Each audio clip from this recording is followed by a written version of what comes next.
I forgot to put the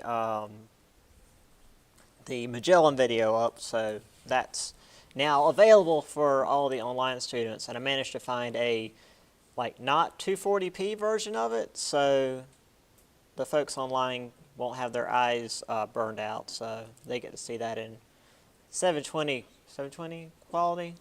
So that's good. I can't think of anything else. Any questions from you guys before we get into things? Great. Back into this. So we ended last time with the Columbian Exchange from the Spaniards. As we mentioned, mostly disease, aiding in conquest, so conquering the Incas, and well, we'll go into greater detail with the conquest, but the Incas and the Aztecs and Mayas essentially being destroyed. We don't really talk about them after this. Their numbers go from, Inca from 9 million to 3 million, so, not 9 million, 3 million, 9 million to half a million by 1630. So they're completely wiped out. And then the Aztecs and Maya combined from 40 million to about 3 million, and that again is just completely destroyed. The word decimation comes from Latin.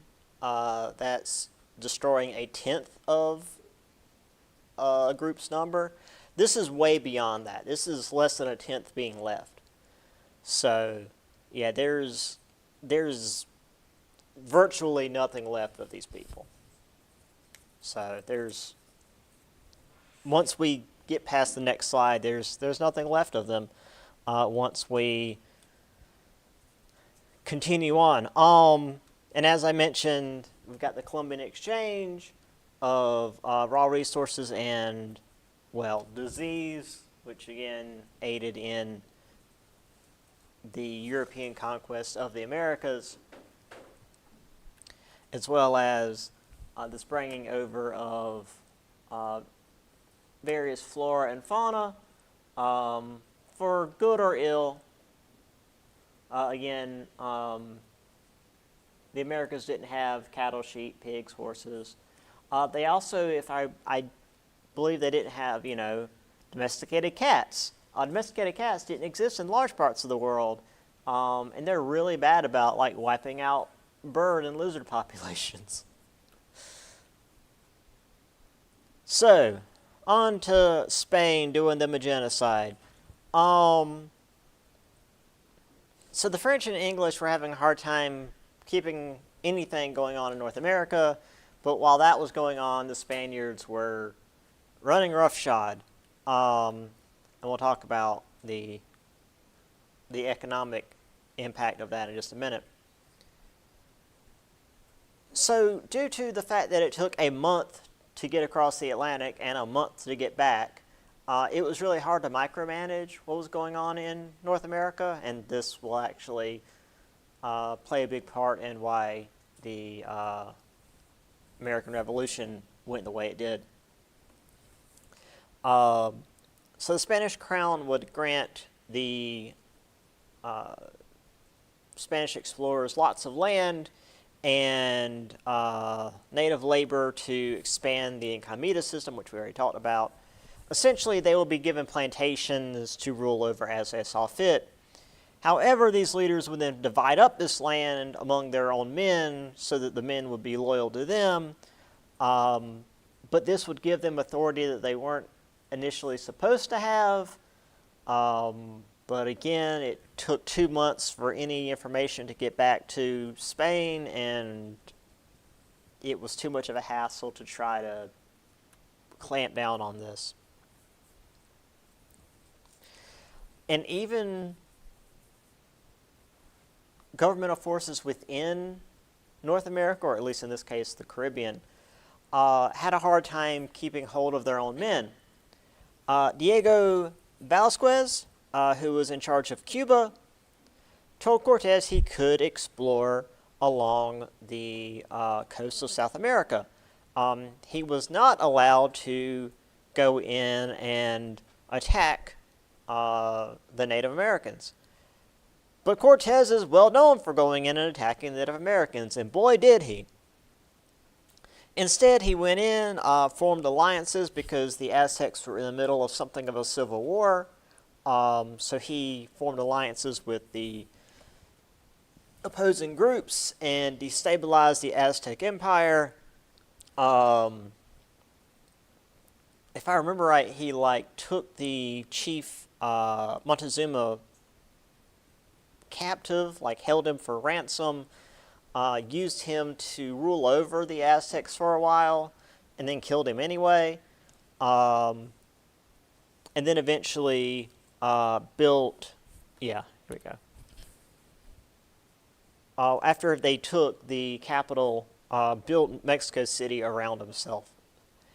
And as I mentioned before, the soldiers that were with Cortez were not entirely sure they were seeing what they were seeing, because again, they were expecting to be, fighting these backward, barbaric people, and then they go through this thick jungle, and it opens up, and there are these huge stone cities, and everything's painted, and there's gold, and there's roads, and again, many of them wrote that these were as magnificent as anything you'd see in Venice in Italy, which again was considered the most advanced city in Europe at the time.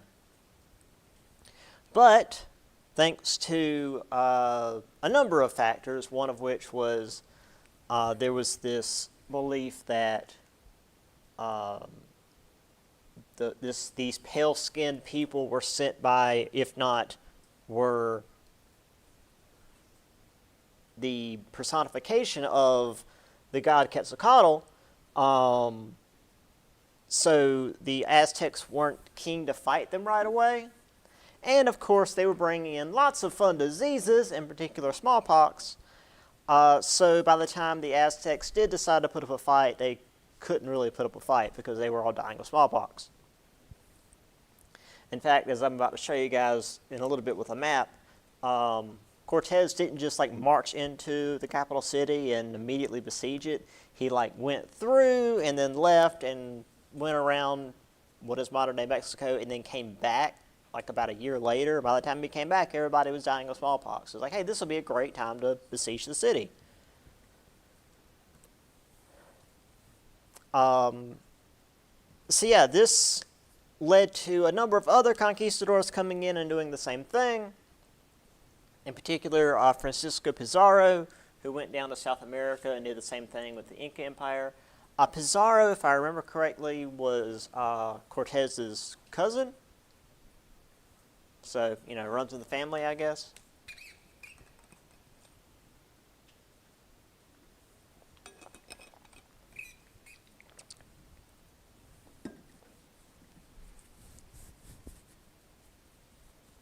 And it seems that the Maya were already so scattered that they fell with the Aztecs. That's why there's no grand siege of some Mayan city, because as we mentioned, they were scattered city-states, so it wasn't one major capital with the Aztecs. So here we have Cortez's path. So he went through here. He went through the capital once, and then went up along the coast, then came back, and took his time before coming back through, and that was when he actually took the capital. So they had plenty of time to get smallpox and then have it spread and kill a bunch of people before he got back. And then he left and spread more disease all throughout the Maya people as well.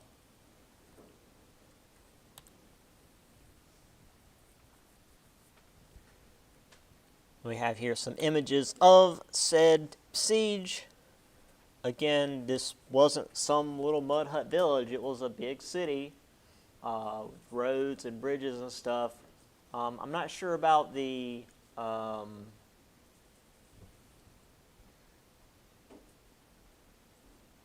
the perspective on some of this, because that's an itty bitty boat to be having cannons. But you know, it's the idea, I guess. I'm not sure if Cortez had like. I mean, he clearly had boats, you know, for traversal, but I'm not sure if he had like gunboats. Anyway, here's Cortez doing a murder.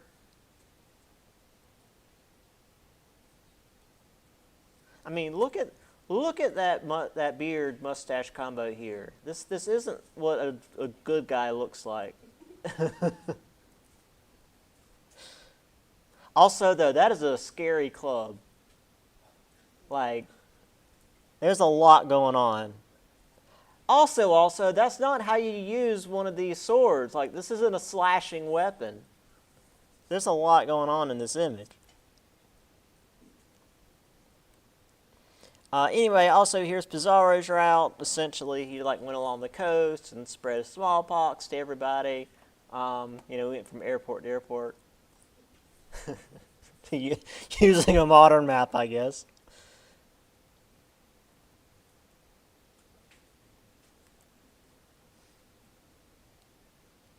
And here he is befriending the natives.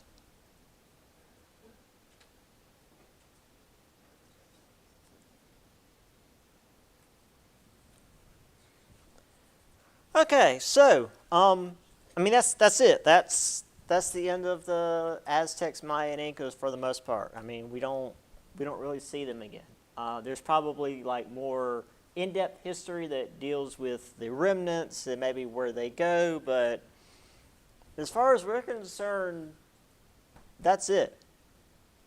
It's really depressing. So following this, the Spanish are like, well, we've depleted Central America, and the Incas were the only ones we really knew about in South America. You know, there's tribes in the Amazon, but A, the Amazon's a pain in the ass to get into, and B, they're like very, very small tribes that will kill you on sight, so we're not really going to mess with them. So they decided to head north. What is north of Mexico? Well, yeah, but like geographically. Yes. So they went north into North America, and instead of finding, you know, cities of gold, they found not a lot. Starvation, disease, and natives that didn't want them there. Because the natives that were there were typically like, you know, the Navajo and the Apache, natives that were warriors first. And we're not too keen on the whole, like, oh, these pale-skinned men are gods. Like, oh, these pale-skinned men are in the wrong freaking neighborhood. Now, the discovery of the Pueblo cities, like in the mountainsides, like they seen them from a distance, the Spanish are like, oh, hey, that looks cool. There's probably lots of gold over there. So that caused rumors to spread.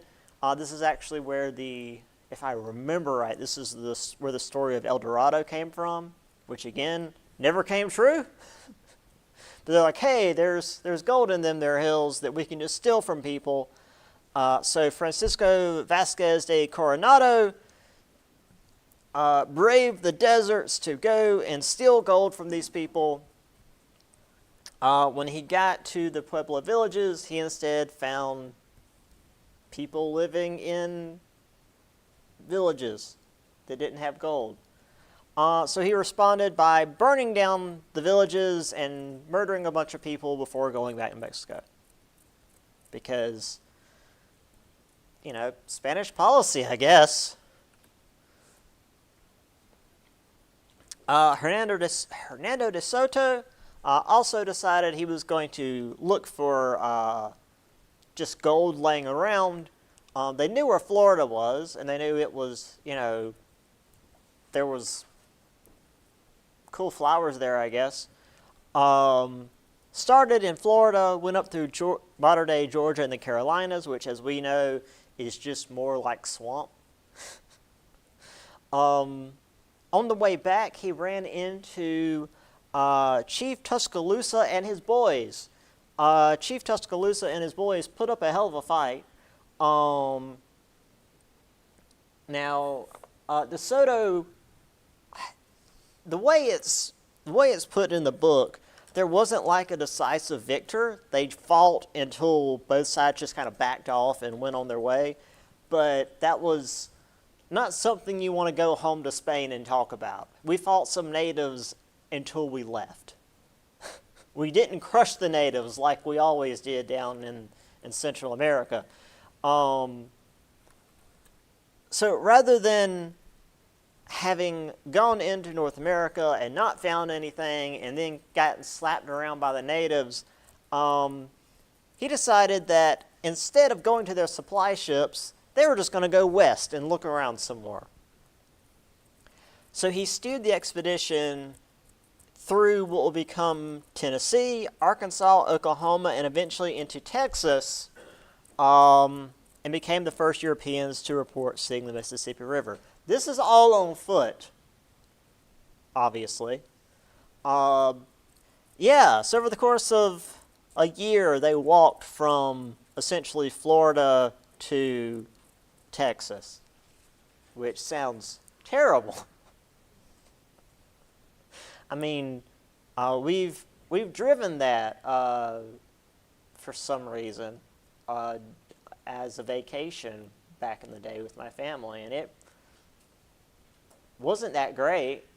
I can't imagine walking that, back before there was any kind of land clearance. Because again, most of it's swamp. There's swamp, and then there's mountains, and then there's swamp again. So yeah, it didn't get what DeSoto wanted, and then DeSoto died before they got out of there, if I remember right. Yeah, he didn't even make it back. I believe.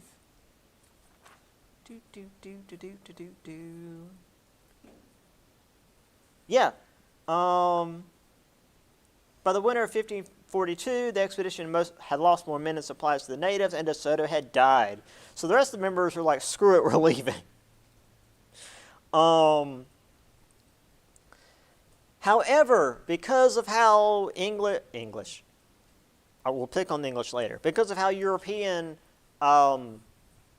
land claims went, Spain could just claim that everywhere the Spanish had explored was now Spanish territory. Also, a lot of tribes are now exposed to European diseases, so by the time more explorers got there later to actually settle the lands, a lot of the natives were dying or had died of smallpox.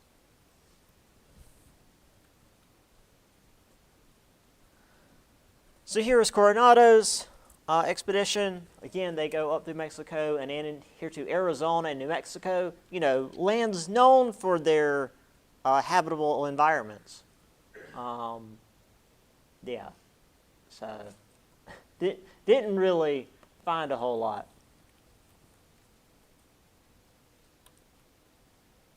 Here is Tuscaloosa. He was, according to the Spanish, like 8 feet tall. Most of these chiefs, again, according to the Europeans at least, were like massive. But then again, you didn't want to tell your king that you got your butt kicked by a 4 foot tall dude. So here is DeSoto's travels. Started here in Florida, went up through. Again, most of this is just swamp. Finally made his way into the mountains. Then they turned back, fought Tuscaloosa, looks like here in South Carolina, I believe.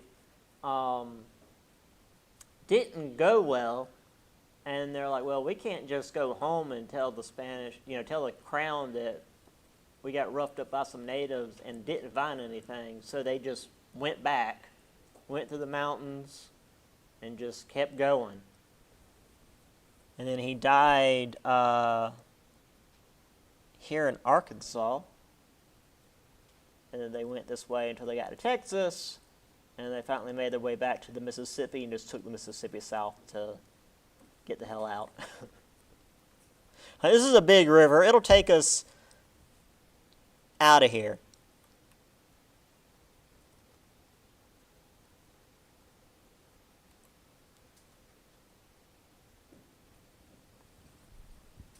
All right.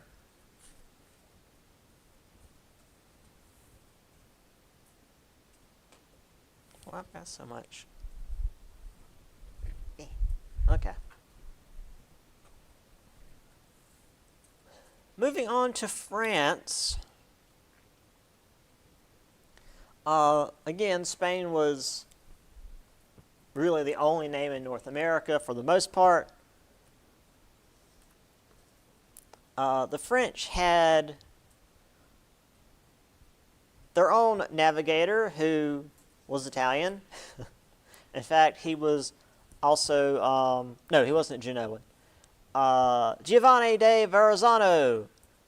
He traveled the North American coast from Cape Fear, North Carolina, up to become New York Harbor, and claimed all that for France. Even though technically already before, the Pope was like, everything is now under Spanish control, but the Europeans didn't really care what other European powers did. Giovanni de Verrazzano didn't actually make landfall. He just sort of sailed along the coast, which, fair. When you make landfall, you've got a lot of other things to deal with, so he sailed along the coast. Jacques Cartier did a bit more detailed exploring and is one of the more famous explorers for the French. 10 years later, sailed into the Gulf of St. Lawrence, traded with the Micmac natives, pushed into Canada and tried to find a Northwest Passage because, as I showed you guys with maps last week, they weren't aware of how wide North America actually was, so they figured, well, we know that there's that real thin bit in the south with Panama, so maybe there's a thin bit up here at the top that we can go through because the Spanish are down there in the south, and we're not going to bother with them because they'll, sink our ships. So let's just go up here and try to find a thin bit we can go through and, get to the Pacific. However, he was unsuccessful with finding that, and there was no gold laying around in Canada either. Again, this is well before the Yukon Gold Rush, which is much further west anyway, so he was out of luck. Sieur de Roberval tried to set up a permanent settlement in Quebec, but it didn't work out so well because they're in freaking Canada, and it has lots of harsh weather there, and a lot of people died, so they just got the hell out. Sieur de Roberval is not terribly important for you guys in terms of the test because Quebec failed. Later on, we're going to have a guy who actually does set up Quebec as a permanent settlement, and he will be important. So, sorry, Roberval, you're not the one that everybody cares about. Because, even to this day, Quebec, has a holiday for the guy who actually successfully set up Quebec. Much like we remember Jamestown, and not so much Roanoke. We know of Roanoke because they freaking disappeared. So here's Verrazzano. So he just, started here down in North Carolina and just made his way up, and then went back to France.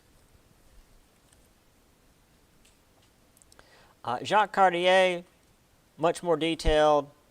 The first one here, kind of along the coast, and still really within the islands, and then the second one way down this river, down the St. Lawrence River, until he got to the rapids. It was like, yeah, we can't bring our ship any further than this.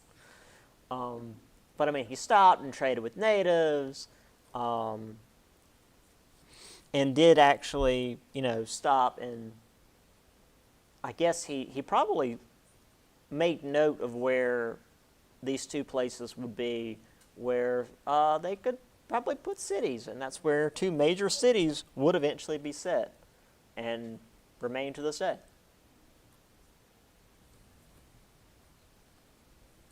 I believe this was the first attempt at Quebec. It was hard to find like the first failed attempt at Quebec as far as pictures, but don't worry about it. And of course, if France is doing something, England's going to try as well. We mentioned John Cabot / Caboto back in the 1490s, but they didn't really do a whole lot. And while he had claimed all of Canada for England, with England not actually having any presence, France and Spain did what they wanted. There were a couple of attempts that I don't even really talk about because they didn't do anything at all. The book mentions Sir Humphrey Gilbert tried to put a colony in Newfoundland that just didn't go anywhere, and then Sir Fernando Gorges tried to put a settlement on Maine. Like, those are so unknown, they don't even talk about the names of the colonies. So I didn't even put them in the notes, and therefore they're not on the test. So don't even worry about it. So finally, Sir Walter Raleigh just was like, hey, everything north of Florida is for England, even though, again, Verrazano had done that for France, but like the English are going to respect what the French have claimed. So finally, he attempted to found Roanoke Island twice, and it failed twice. The first time, inadequate funding and supplies. They just got up and sailed home. It was like, hey, we literally can't survive there. We had to get up and leave. The second time, when supply ships arrived to, bring them more supplies, there was nobody there. Now, this is why we remember Roanoke. Not so much because,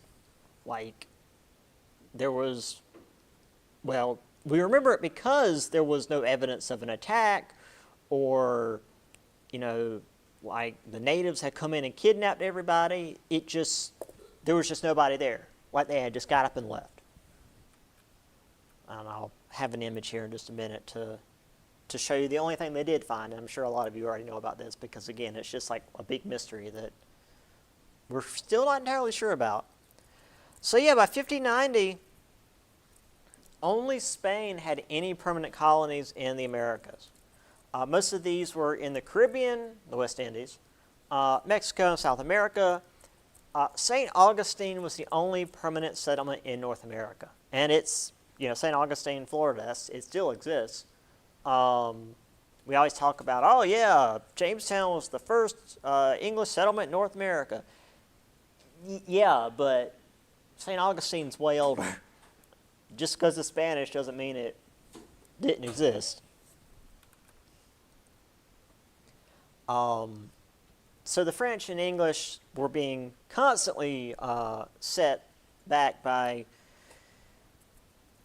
various issues, be they natural or, we'll get into man-made causes. But they were still intent on trying to get a foothold in this new land because there's opportunity to make some kind of money or gain some kind of power with this. So we have an image of Roanoke from the sea. This is from the east. So that, I guess I better use my mouse since this is online. This way south. So this is like coming from the Atlantic Ocean, the Roanoke Island itself, and you've got the barrier islands. So this was actually a pretty good setup, but again, they didn't have enough supplies, and they couldn't survive. But when the supply ships arrived the second time, they were gone, and the only thing they were able to find was this word carved into a tree, Croatoan. And they're not really sure what it meant. Like, they think maybe it was a native tribe in the area, but that's not really been confirmed. I mean, it's not like they wrote Iroquois, which was a known tribe, or, Powhatan or something. It was, maybe it was a word that, maybe it was a native word that meant something, but nobody's really sure.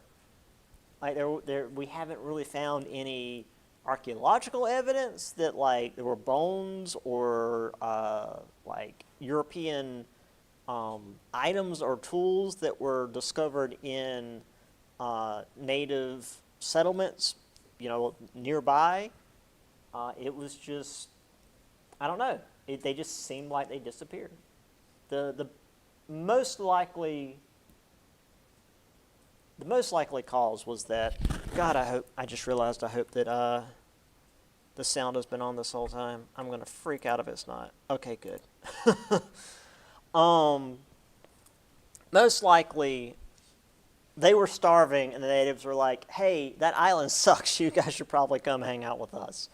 And they went and lived with the natives and just kind of assimilated into the tribes and never went back. Because if the natives had come in and like forcibly taken them, there would have been evidence of a fight. So that's the most we figure just from the evidence or really lack of evidence when it comes to Roanoke. Now, back to Spain and back to Europe. It's hard to overstate how much wealth Spain had taken from the Americas. Over the course of 150 years, they had stolen about 180 tons of gold and 16,000 tons of silver. But here's the thing. Now, I'm no economist, and I'm not really even all that good at understanding how the economy works because the economy's weird. But the way economic value works is it has to kind of remain a closed system, and when you bring in wealth from outside the system, it kind of screws things up. So with all this wealth coming in from outside and typically being brought in by upper class elites, it caused inflation and broke the economy, which meant food prices went up and the average people were now making less money, which meant anybody who wasn't already rich was screwed. And that actually spread to the rest of Europe and caused a lot of economic hardships. Now again, the upper class, because the upper class is always, doing whatever they want and screw everybody else, King Philip did use the funds to expand the military. He conquered Portugal and Italy. He did his best to conquer the Netherlands, but we'll get to that later. But the people were getting more and more unhappy about how things were being done in the Americas, while the conquistadors were more than happy to, genocide a few tribes here and there. The people and the clergy, largely, were not so happy with reports of torture and enslavement. They pushed the Spanish king Carlos V to have a council at Valladolid, led by Bartolomé de las Casas. De las Casas was actually a former conquistador who became a Dominican friar, and he did his best to protect the natives. He was opposed by Juan Guinness de Sepulveda, who used unfounded reports of cannibalism among the natives to say, hey, we should be brutally torturing and enslaving the natives for their own good.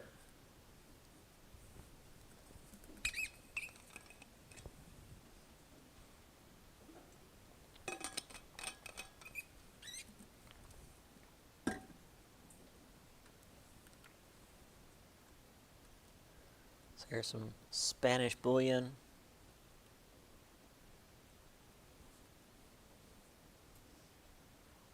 And some cannons on the bottom of the ocean.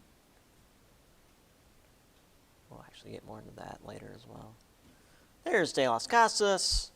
He was very popular in my grad school because it was a Dominican friary. They literally trained Dominican friars there up in Providence, Rhode Island. In fact, the class that I learned about him in, it was a Protestant Reformation class, but it was taught by a Dominican friar. And he would come in. He came in wearing the robes because that's just what he wore around the campus. He was an interesting fellow. Anyway, and there's Sepulveda.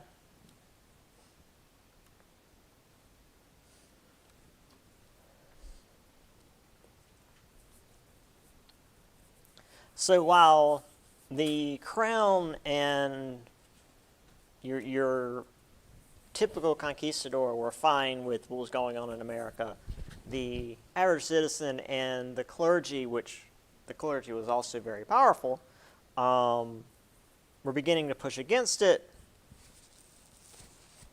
which was going to start to cause some friction within Spain.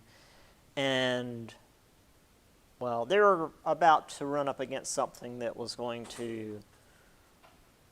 Well, they were about to run up to a number of issues, as we're going to see here in just a minute.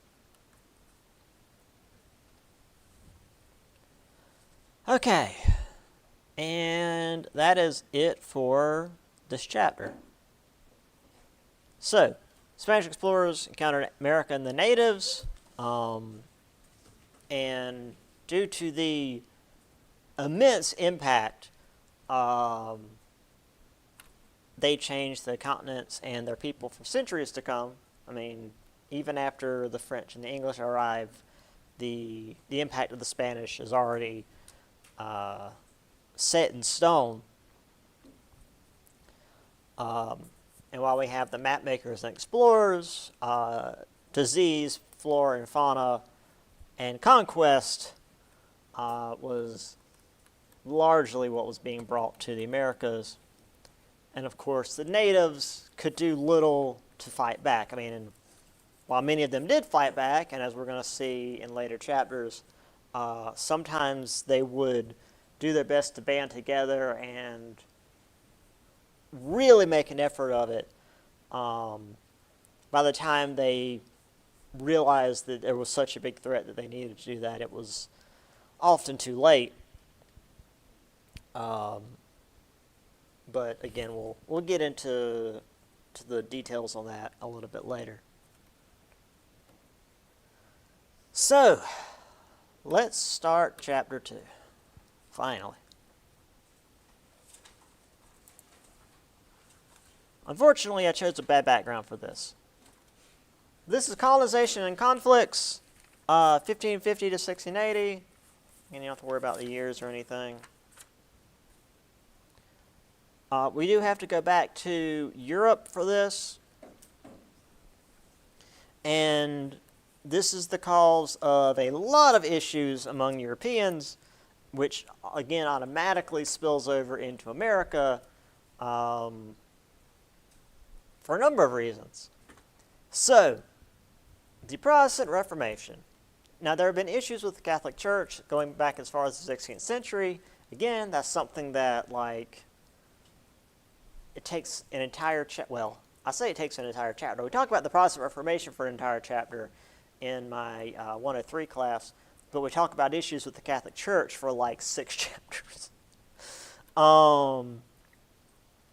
papal involvement among monarchs, corruption with church officials, immorality, ignorance, absenteeism, lots of issues. So, of course, we have Martin Luther, theology professor in Germany. He had issues with Pope Leo X, the enacting of indulgences, where they believed they could absolve sin. Essentially, there was this belief in the Catholic Church that when you died, you went to I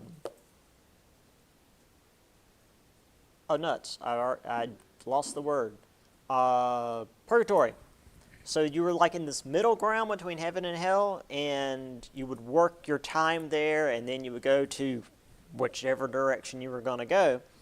But with the indulgences, you could speed your family members' passage through purgatory into typically heaven. You would assume heaven, by basically giving the church money. This was frowned upon. Now, Martin Luther had a lot of other problems with the church besides just indulgences, but that was like the main one because it was really slimy. I mean, besides the tithe, which was literally a tax, like the tithe wasn't something that you went into church on Sunday and paid whatever you felt like when they passed the bowl around. It was something that you paid as part of your like state tax. The indulgence thing was something that they would like guilt you into. It was like, hey, if you don't pay your indulgences, your family's stuck in purgatory for longer. Which purgatory isn't even the Bible. But even that's a separate thing. The Bible was only in Latin, and the only people who could read Latin were people who were like part of the church.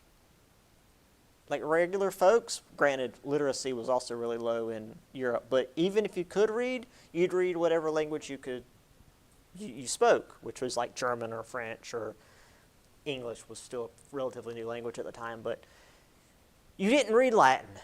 You only learned to read Latin if you were like a member of the clergy. And Bibles were only written in Latin.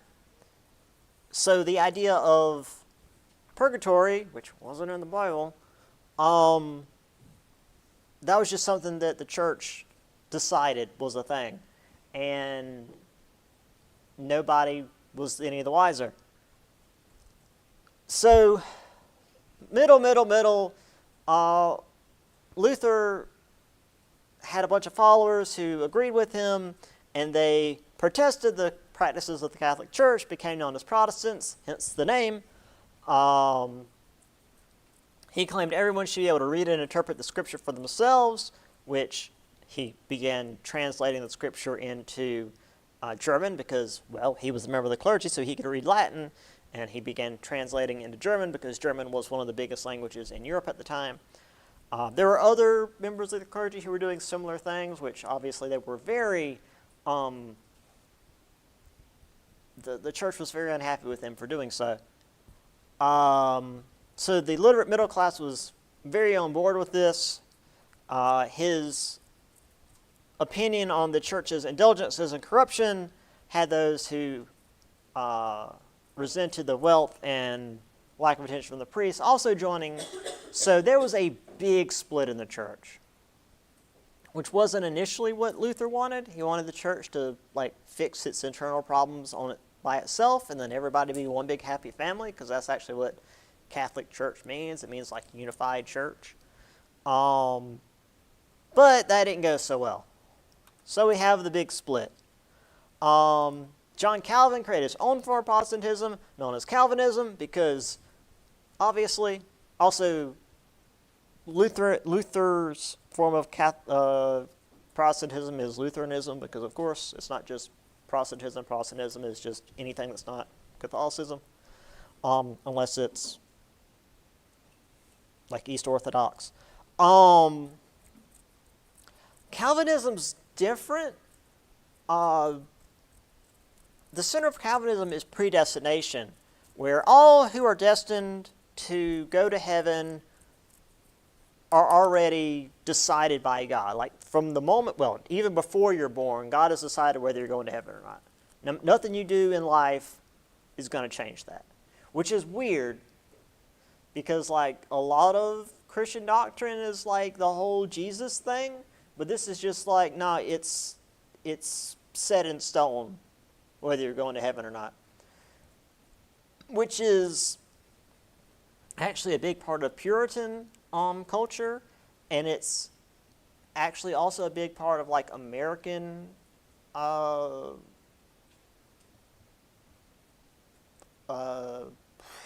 American Protestant culture, despite how much of like evangelical culture is also part of that. It's like, oh, you got to believe and you got to repent, but there's also still this like, if you don't get these signs in your life, then you're not truly chosen by God. It's this weird mix, because that's what predestination was like, if you're a godly person and you like say make a shop, you make a business, and your business does well, then you've been chosen by God. Clearly God's smiling on you. If you're a person that claims to be a Christian and you make a business but your business fails, then clearly God hasn't chosen you and you're not really a Christian because you're just going to hell anyway. Like, that was how that basically panned out. I'm simplifying it to not have a huge rant on it, but that was how the Puritan ideals were, and that's how a lot of the weird cultural things were in early America, and still kind of are now. Oh God, England. So England was also weird. I've got it here in two lines, but with the Church of England, Henry VIII was initially actually very, very strongly Catholic. He was known as the defender of the faith. He was very close with the Pope. In fact, his marriage to Catherine of Aragon, I believe, she was initially married to Henry's older brother, but his older brother was sickly and died because, royals are all inbred and don't have very good health. So his older brother died. Henry was now the King of England, and Catherine of Aragon was like daughter of the Spanish king, and that was a very important like political marriage, but it was kind of faux pas to marry your dead brother's wife. So he went to the Pope and was like, hey, Pope, my brother died before they consummated their marriage, therefore it didn't count. So just like annul the marriage, and then me and my dead brother's wife can get married and it's fine. And the Pope's like, yeah, you know what, that's cool. Because again, the Pope's like very important in like political stuff at the time. So the Pope annulled the marriage of the guy who was dead and let Henry and Catherine get married. Well, unfortunately, Catherine couldn't produce a male heir for Henry. Of course, it couldn't be Henry's fault. So then Henry went back to the Pope. It was like, hey, Pope, can you annul this marriage because she was actually my brother's widow, and that we can't do that, and also she's not producing me a male heir. We need that for royal reasons. And the Pope's like, I've already signed you a permission slip. We're not doing it again. And so Henry's like, you know what? Screw it. I'm going to do my own Catholic church, but I'm going to call it the English Church because we're England, and I do what I want. And so they did Anglicanism. It's literally just the Catholic Church, but instead of the Pope, it's the king. That's it. Henry VIII had like 6 different wives. The notable children out of these 6 marriages were Elizabeth I. I believe Bloody Mary was one of those daughters, and James, who died at like age 7. He was one of the last of the children And by the time he was born, old Henry was full of horrible venereal diseases, and James was a sickly little child and didn't last very long. So anyway, here's Martin Luther having his debate with, I don't know, some Catholic dude. This is clearly a Protestant painting because it's showing, I mean, he's right in the center, and there's like light shining down on him, and it's such a fancy thing. Oh, right. So I told you guys last time that a lot of Europeans weren't literate, so a lot of the printing presses just made like pamphlets, which were really just like single image comics, what we'd see today. They just visually told you what needed to be said. So for the illiterate, they could just print these, and it would display what was being told, and the people who couldn't read could get the idea. So this is a Protestant Reformation anti-Catholic pamphlet. So what we're seeing here is the Pope, the dude with the big like Christmas tree hat over here, signing indulgences. So you've got these coins that are like attached to the paper, and this setup is meant to invoke like a money changer table in the temple, because he's in a church. I mean, this is like the papal palace. And if any of you know like any Bible stories at all beyond like the Christmas story, Jesus literally whipped some dudes over doing money changer stuff in the church. Like, he kicked over tables and beat some dudes' asses. So this was bad. Now, for people who didn't know the Bible stories very well, they would still recognize the Pope, because everybody knows the Pope hat. But there was one other thing in this image that would clue people into this is probably a bad thing. Who can point that out?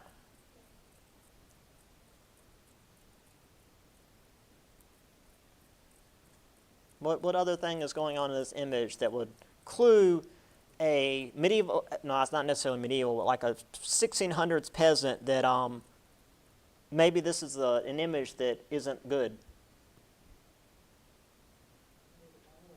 Yeah, there's a dog. What's the dog up to?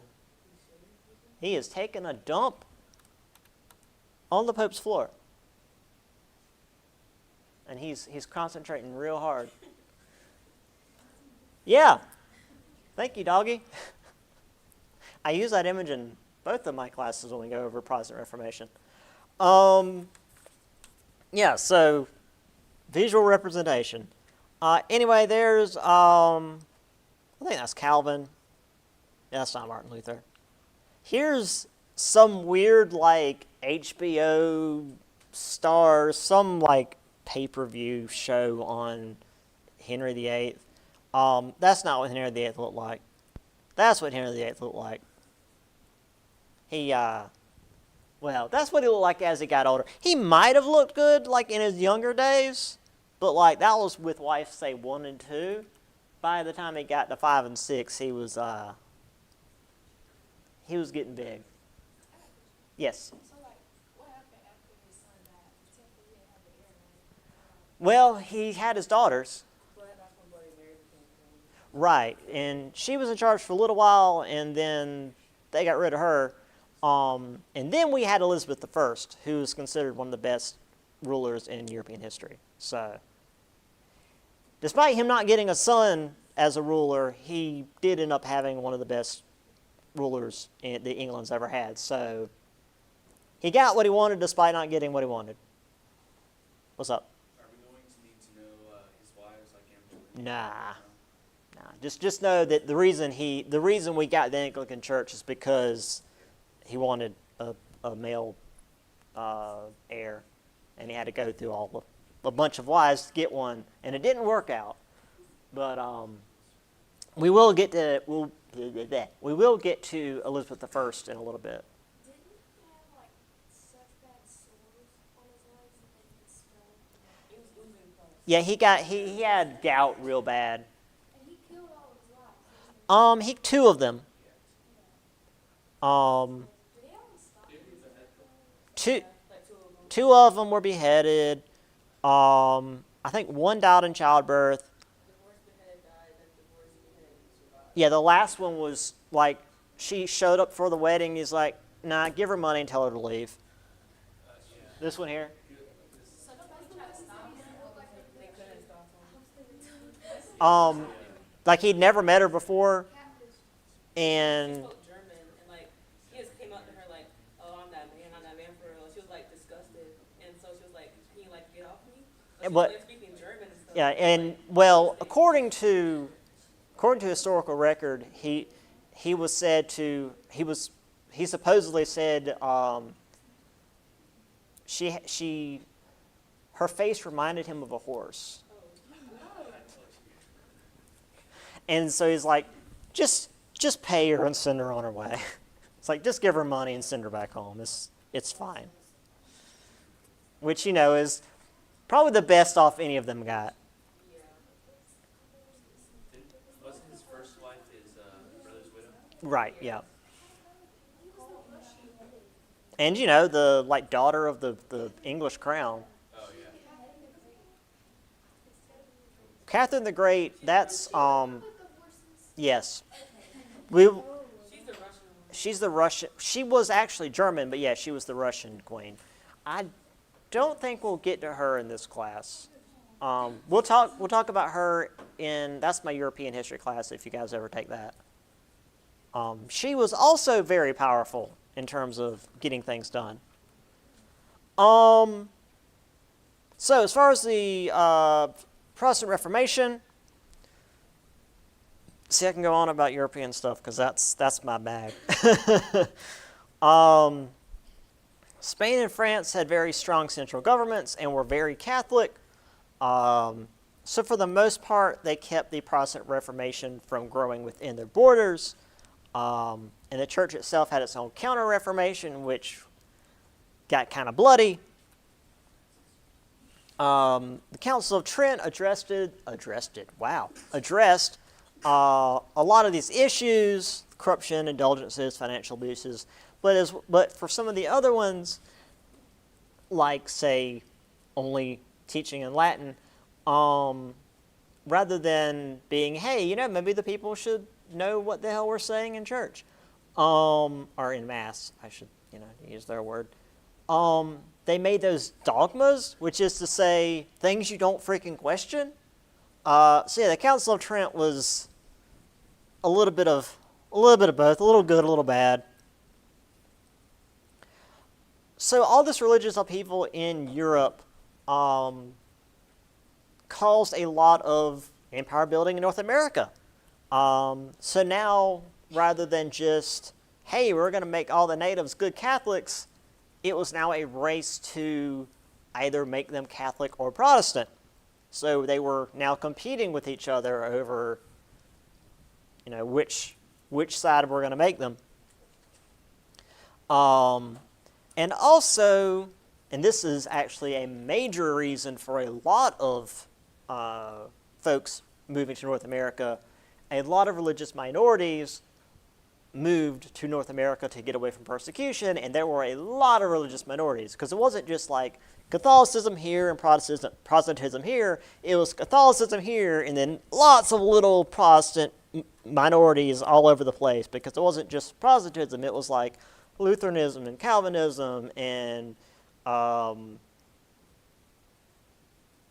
Anabaptism, and there was Wesleyanism, which became Methodism, and what were some of the other ones? There was there were the Adamites that just ran around naked, but that was a different group, and they didn't last very long. There were so many different groups of Protestants, which, I mean, even today, like, there's like 1,500, if I remember right, like, Protestant denominations. That I might actually be off by a factor of 10. I think it's maybe 15,000. So there's a lot of different groups.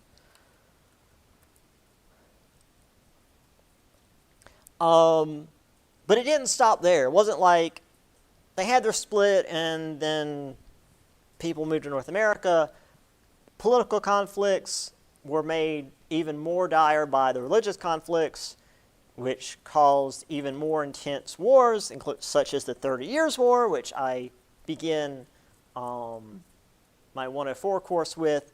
It's actually one of the worst wars Europe ever experienced. Like, literally, from the beginning of European history until World War I, the 30 Years' War is the worst war they ever had. And, like, percentage-wise, it might actually be worse than World War I. Like, in terms of how many people were killed as a percentage of the whole population. It was really bad. Peasant unrest, economic crises, military conflicts. So more people were pushed or forced across the ocean into North America. Because again, this was no longer just political differences, but religious differences. And if you were the wrong religion in the wrong country, you needed to leave or you were going to be put 6 feet under. There was a, well, we'll talk about the Huguenots in a little bit. There was the Council of Trent.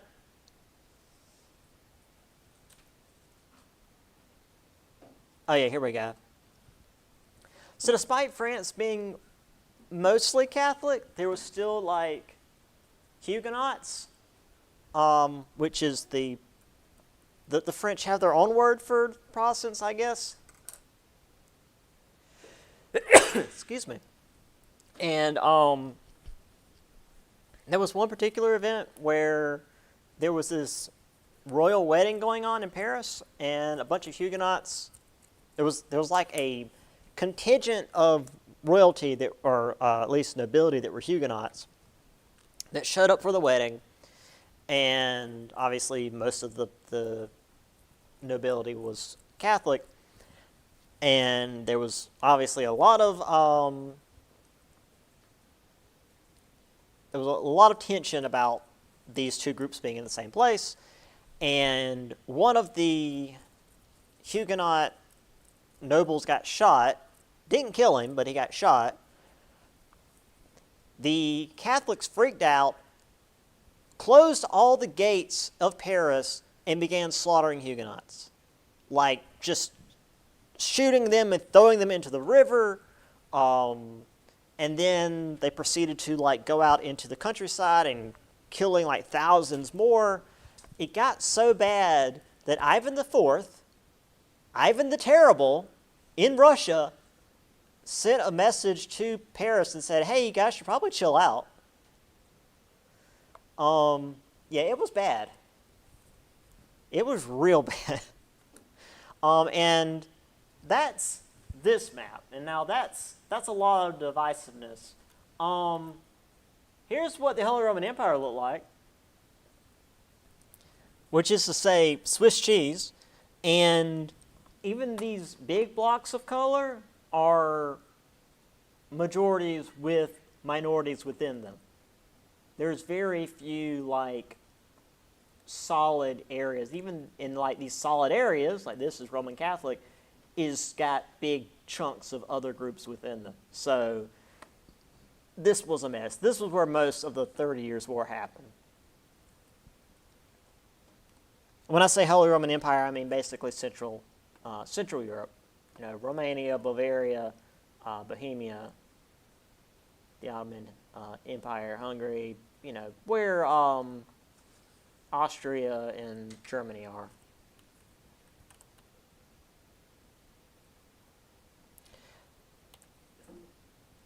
So it'll gradually lead to this. This is 1650. It's a little bit later than what we're talking about.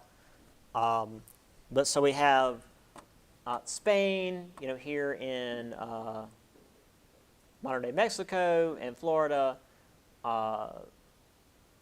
England gradually making their way along here, but we haven't actually talked about that yet.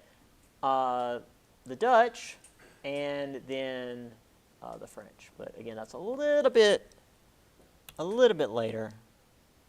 Actually, yeah, it's 9:40. So I'll let you guys go before we talk about the Spanish getting their butts kicked. That'll be next time. So yeah, I will see you guys next week, because it's Wednesday. See, I'll see you guys on Monday for another full week, finally.